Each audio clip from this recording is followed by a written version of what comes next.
Oh yeah! What It Do Fam Radio is back.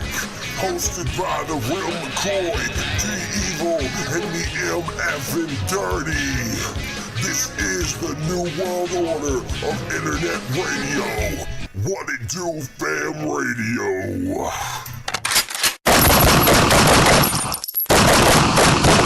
Yes, ladies and gentlemen, we are live on The Finishing Move. We are back once again after a long hiatus, and as has been promised, I am here with my guest, the WCW president and former general manager of WWE Monday Night Raw.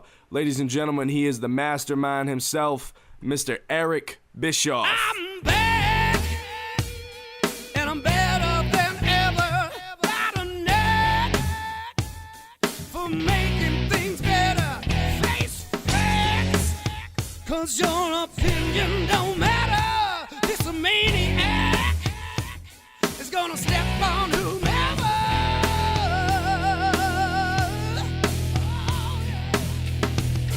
It's time getting live, 'cause I'm gonna make changes. Kicking ass, taking names, cleaning house all the babies.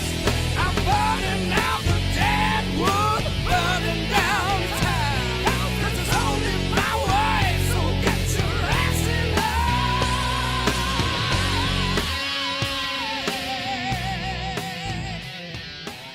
It is wonderful to be here. Thanks for inviting me. Oh, I appreciate it. Thanks for coming on. You know, it was pretty hard to get in touch with you. I saw you were back online, but a lot of people were like, oh my God, Eric Bischoff. And I don't know, I guess you still have a very valid fan base. That's good. Good to hear. Good to hear.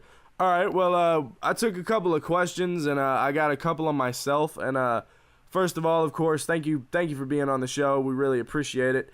But looking back, you know, at your whole career, you know, I want to pinpoint, first of all, when you became the general manager of Monday Night Raw.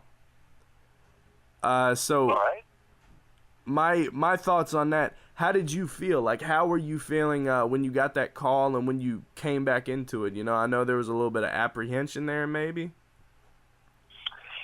You know, not really. I had enough time had gone by where I had more or less, you know, reconciled or accepted, you know, what went down with WCW and my attempts to acquire it and all that. So, you know, I'm the type of person that once I realize, you know, that I've done everything I can and give it 100%, that things, you know, either work out in my benefit or they don't, I move on. I don't look back, and I don't worry about, you know, things that have happened in the past. So I wasn't carrying around a lot of baggage. So when the call came from Vince, and we discussed, you know, coming into WWE, it was a very natural, positive, exciting, you know, conversation. There was literally no apprehension at all, even though I would expect everybody would think there would be, and maybe I should have been, but I wasn't. I was grateful. I was excited, and you know, to be really honest about it, I knew deep down in my heart that it was the best way for me to kind of end my wrestling career is being a performer on the biggest stage in the industry. That's what I had an opportunity to do, and that's the way I looked at it. Right, and you know, I'll be honest, that's kind of the sign of a man right there. Like, you just accepted what happened, and you came back into it just because you loved it, and you know, you wanted to make the best for your career, and I really respect that. Well, and I knew it would be fun. You know, this will sound, you know, a little arrogant, and like I'm putting myself over, and I don't need to do that. But I knew when it came to just, you know, being a performer, I knew I was pretty good. I knew I could deliver. And I knew just because of the circuit, not that I was that great of a performer, but because of the circumstances, my history, the relationship between me and WWE, and this man, you know, I would have had to almost been, you know, sleepwalking to screw it up. So I knew it was going to be a good thing. And you know, as a performer, you kind of, you know, you seek out those opportunities to do something that really resonates with the crowd. Because it's a rush. It really is. Right. And do you still watch WWE? I do occasionally. You know, I mean, I watch I watch bits and pieces of probably every episode, but it's hard for me to sit down and watch more than 15 minutes of anything. I watch a lot of news, and I watch a lot of documentaries, really, obscure documentaries. But beyond that, and usually that's just to try to get to sleep at night. Beyond that, I really don't watch a lot of regularly scheduled television anymore, like a lot of people. So I'll pick up bits and pieces here and there, or I'll, check it out. Sometimes when I'm, if my wife's out of town, or if she's busy and I have the house to myself on Monday nights, I certainly will. But not regularly. Okay, yeah. So if you were running WWE now, if you were behind creative, what were some changes that you think you'd make? Because I know, you've always had a really creative mind. Yeah, well, there's a saying: if it's not broken, don't fix it. And while I know a lot of wrestling fans, particularly on the internet and the internet wrestling community, will argue with me or feel much differently than I do, but at the end of the day, it's a business and it's working. And it's working exceptionally well. The business is making a fortune. It's making a great deal of money. Publicly held company that's doing very well. When you look at television ratings, people say, "Oh, wow, only did 3.6 million viewers over 3 hours." The people that say that and write that don't have a freaking clue what they're saying or writing about. Because the fact that WWE delivers in excess of 3 million viewers each and every week, 52 weeks a year for 3 hours an episode, is nothing short of phenomenal, and stands out so much, among all the different types of television programming out there. So when people say, "Well, what would you do to fix it?" I'm not sure it needs to be fixed. It may not be what hardcore wrestling fans or really obsessed wrestling fans or aggressive wrestling fans like. And there's always something. I mean, I watch it. I watched it a couple weeks ago, and I was, making notes on my Twitter feed about the show as I watched it. And there was things there that it just didn't suit me. And not because it was bad, not because it wasn't done well, not because, for example, I pointed up, New Day. These are really, really phenomenally talented individuals, and I'm sure they're great guys. They wouldn't be where they are if they weren't. But that being said, the type of characters that they're being presented as, that just doesn't ring my bell. But that doesn't mean there's not 20 people, to every one of me that likes it. And I understand that, because wrestling appeals to a lot of different people for a lot of different reasons. And the art with wrestling is satisfying as many of those people as you can, as opposed to putting out one style of wrestling that's either super hardcore or super cartoonish and animated or super reality or, just straight up, amateur style, collegiate style kind of a presentation. Every fan out there has an element like that they prefer, but the art is kind of presenting everything that you do so that everybody leaves happy. It's a little bit like having a restaurant. And if you're at a restaurant, you wouldn't just have one thing on your menu that everybody loves. You have to have 6 or 7 or 8 different things, because not everybody loves the same thing. And I think that's what WWE is. It's a giant, sports entertainment buffet, and every week there are elements of it that all of us gravitate towards that we really, really like. And sometimes over the course of 3 hours, we see something that we go, it's not my cup of tea. But the same thing happens when you listen to music or when you're watching anything.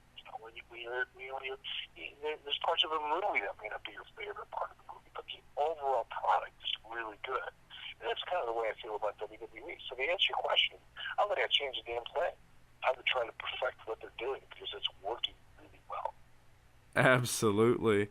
And it's funny you bring up the TV ratings. I saw that you had a pretty big interest in the television business because I read your book, actually, Controversy Creates Cash. Great novel, by the way. It's my Bible.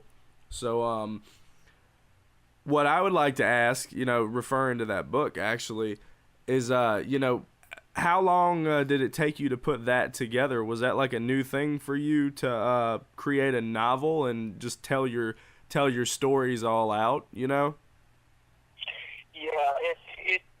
I think it probably took a total of about 6 months to put it all together. But I would be dishonest if I told you I did that, because I didn't.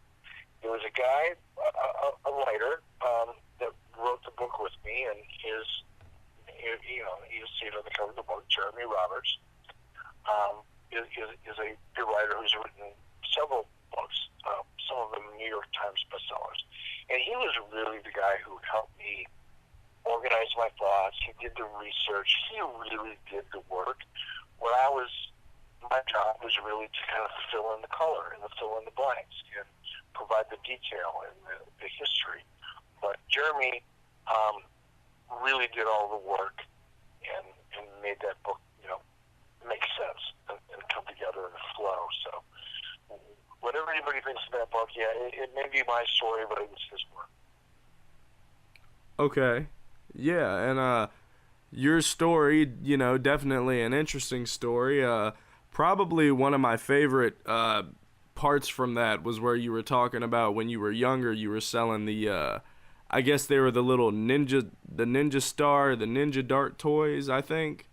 Or you were selling some kind of toy, I believe. Yep.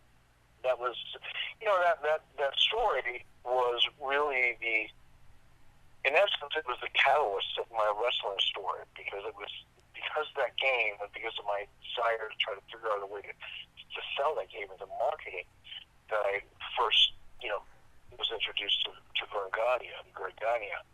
And it was that introduction that, got me in the door there, which got me started in my wrestling career. So as abstract and bizarre as it may sound, that silly Ninja Star Wars game is what really started me in the industry. Genius. And it taught you the ethics of business, I guess. Well, that's, something, you kind of learn as you go, and you learn along the way, and you learn through, varied experiences, and I'm still learning today. So, while certainly the Ninja Star Wars game and my efforts, along with my partner at that time, Sonny Ono, as hard as we worked at that, we learned a lot.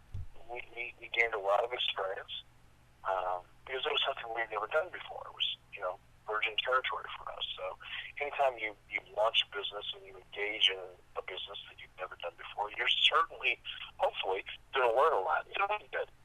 But, business is something that I've learned about just through all the successes and mostly the failures that I've had. You can't go through life being an entrepreneur without experiencing failures, and hopefully successes along the way. But generally the failures far outnumber the successes. But the great thing about a failure is if you look at it as a learning experience and kind of like the price you pay to get to the next level, it doesn't sting so bad. So while, I've had, my fair share of success, I've also had more than my fair share of failure. But it's the failures that I've learned from more than the success, to be honest with you. They said, I think it was Thomas Edison failed about 1,000 times before he created the light bulb. And I mean, there's so many analogies like that. If you look at, if you just relate it back to current day, politics and current events. Just the other day in the debate, somebody was talking about, well, Donald Trump, failed at the Trump state business, failed at Trump water, failed at Trump magazine. Yeah, I think I saw that. He had 4 bankruptcies, and everybody. It's easy to talk about somebody's failures because here's a guy that went out and tried. He risked. He took a chance. And everybody that goes into business knows that they're going in, and they're taking a bigger risk. Probably 80 or 90% of all new businesses fail within the first 2 years. So it's a highly volatile, highly risky business, and anybody that tries should be, supported and looked up to. It doesn't mean just because you fail that you're a failure. It just means that perhaps your timing was wrong. Perhaps you weren't funded well enough. Perhaps there's a million things you could have done differently, but nobody ever succeeds without trying and failing first. Guarantee it. Right, yeah, and that's just a life lesson, that's just something you eventually learn. And speaking of somebody who succeeded a lot, my man Jeff Jarrett, he's got this new product going on called Global Force. I know you've heard about it, and we've done some shows with him. I'm part of a wrestling promotion down here called Ground Zero Wrestling, and we've done some shows with Global Force. And I don't know, obviously I've read a lot of the kayfabe article. Well, I don't know what to call it, but the dirt sheets, I guess, on the internet, and they're saying that I don't know that you have some kind of interest in Global Force Wrestling. I don't know. I just wanted to ask you how you felt about it. Well, I don't really. I don't know what. I haven't talked to Jeff in almost a year, so I have no idea what's going on. Yeah, I've read a lot of press releases. Press releases are abundant, but I don't know what he's really got going on. If there's anything really there, I hope there is. I'd love to see Jeff be successful. I like Jeff and Karen a lot, and their family. Yeah, you always, if you're in the wrestling business, you want to see the wrestling business survive and succeed. So, in that sense, I hope whatever he's doing is successful. But I really don't know much about it. Right, and it's kind of weird, man, because like hearing it from the horse's mouth, and then you see all this shit that people write on the internet. It's like, damn, like the way that words just get misconstrued sometimes. Well, they don't get misconstrued. They get rewritten and put into a context that they weren't intended to be, because that's what, the wrestling business is much like the National Enquirer, at least the internet wrestling community is. Everybody wants more clicks, everybody wants more viewers, everybody wants more readers, everybody wants more attention. And unfortunately, the way to get that, whether it's wrestling or entertainment or politics or anything else, is to come out with over-the-top, bold, ridiculous headlines. And most people don't care whether they're true or not or accurate or not, as long as they serve their purpose. It's just get people to click onto your story and read it and share it. So that's the downside of the business. But it's it's been around since as long. Jerseys were around before I got into the wrestling business 30 years ago, and now it's changed. It's digital and it's internet, but it's the same thing. Right, yeah, everybody's on the internet now. Everybody's got something to say on Facebook or Twitter, because I know that's how a lot of the wrestling world has communicated is on Twitter. And you see all these crazy things about superstars tweeting each other and stuff like that. And I don't know, I just think everything's too digital. Wrestling ain't what it used to be. But moving on, on that subject, there's you have a very expansive career. You've been at it for you did it for about 20 years, and I'm sure you probably did some autograph signings at indie events and stuff like that. But what's one thing that you would say in your career that you're absolutely most proud of?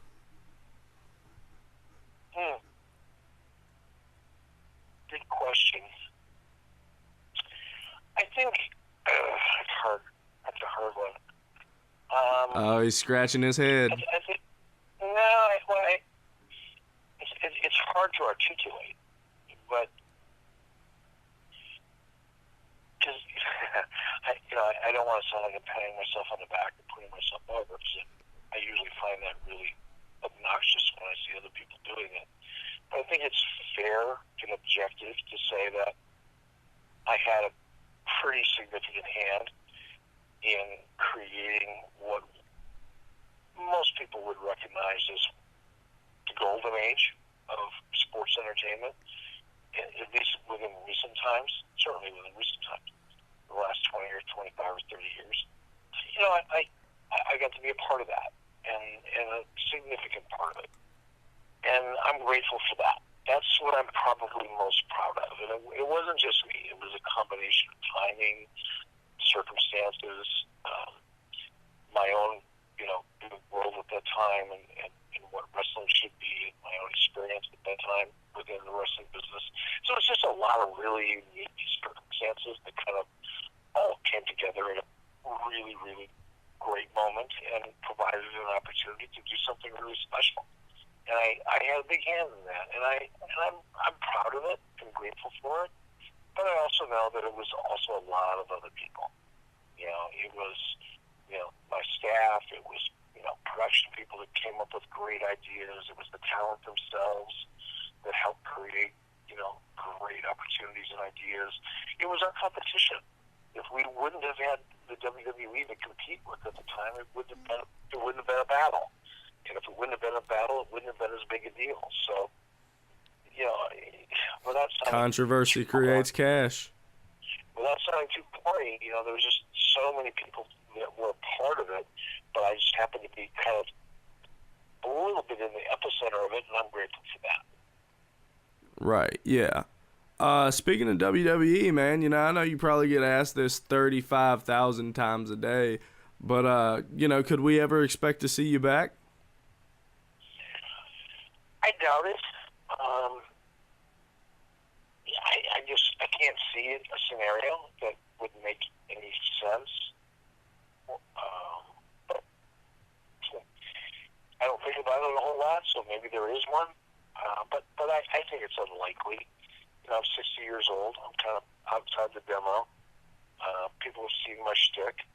I'm not a wrestler. I can't get in there and have a match. And the authority figure thing has been played out, for the most part, pretty well. And I'm not sure that there's anything I could add to that. But that being said, I love a challenge. I love the idea of creating a new element to any character, especially my own, and coming up with a new and cool and creative way of doing something differently. So the desire would be there, the interest is there, but I think at this stage of my life, it's unlikely. Right. Yeah, I understand. So would it be more they would have to reach out to you? No, I'm in contact with WWE. I do some things with them. I got a DVD coming out. I did the Legend show with JBL, and I'm in good terms with them. I communicate with them. It's not a matter of who reaches out to who. I don't think, at least certainly not on my part. I just don't see a story there. I don't see a play there that would make sense for them. Right. Yeah. Okay. So you feel like you wouldn't fit right now? No, I don't. So it's a young man's game. You just and of course at WrestleMania, you've got legends like Undertaker, guys that have been around for a while, John Cena, Brock, other people that, Chris Jericho, that have been around for a long time. These guys come out, seasonally and make appearances because nostalgia is a big part of wrestling. Wrestling fans are extraordinarily loyal, exceptionally loyal, which is why the nostalgia type of thing works, as consistently as it does. But it can't work 52 weeks a year. It can work seasonally. It can work occasionally. And, there's a lot of big names out there that are still, very active in WWE. But, in my case, because I don't wrestle, because I'm really just, an authority figure, I'm kind of like garnish on the plate. I just don't, I don't know. Maybe, hopefully, I'd love to. Believe me. Don't get me wrong. It's not like I'm being different or trying to play hard to get. I'd love there to be a great story that would be fun for the audience and for WWE financially and for me. I would love that. I just can't imagine it at this point, but hopefully I'm wrong. Right, yeah. And that, maybe, I guess we'll just see what happens, and, anything could, ladies and gentlemen. So, I want to move on a little bit to these last couple questions. We've talked a lot about wrestling, but I want to know, again, one of the last few questions, what are some business ventures that you've gone on, outside of wrestling? Well, my partner Jason Hervey and I have had our own television production company called Bischoff Entertainment since 2003. We've produced a lot of television for a variety of different networks, almost all of them, to be honest with you. It's very successful. We've got a beer company. We produce our own beer. We've got a digital gaming company that's doing well. So there's a lot of things going on outside of wrestling in my life, and most of those things that we've been able to be successful at because of the experience that we've learned in wrestling. So while I may not be acting in wrestling, it's still very much a part of my life. It's the way I operate, the way I think, kind of like the energy within our business. Right, yeah, they mold you into it, man, and once you're a part of it, it never goes anywhere. It's always a part of your life. All right, so this next question is it's a fan question that was submitted to me earlier today by a friend of mine, from the alias. His name's Joker, and he wants to know about what was the decision to put together the Dungeon of Doom. Like, how did that did you have anything to do with that? No, that was a Kevin Sullivan thing. Okay. Yeah, all right. He just wanted to know that. And moving on to my last question, and just the last question that I usually give anybody. Well, it's not really a question, but I'm going to say a couple of words, and I just want you to say, I guess short answer, short as you can be. It doesn't have to be any amount of words, but I'm going to say a word or a phrase, and you just tell me the first thing that pops into your head, okay?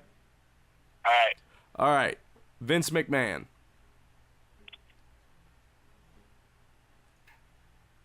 Generous. Paul Heyman. Multifaceted. Vince Russo. Clown. John Cena. Amazing.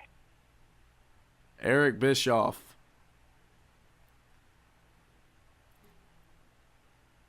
Heading out for a beer. And we will have it right there, ladies and gentlemen. Eric, thank you for joining us tonight. I really appreciate it, man. All right, you be well. You've been a great guest. As always, we want to invite you to listen again next week. Eric, thank you once again for being on the show. Ladies and gentlemen, my name is Jesse Daniels, and we will be seeing you next week on The Finishing. Woo!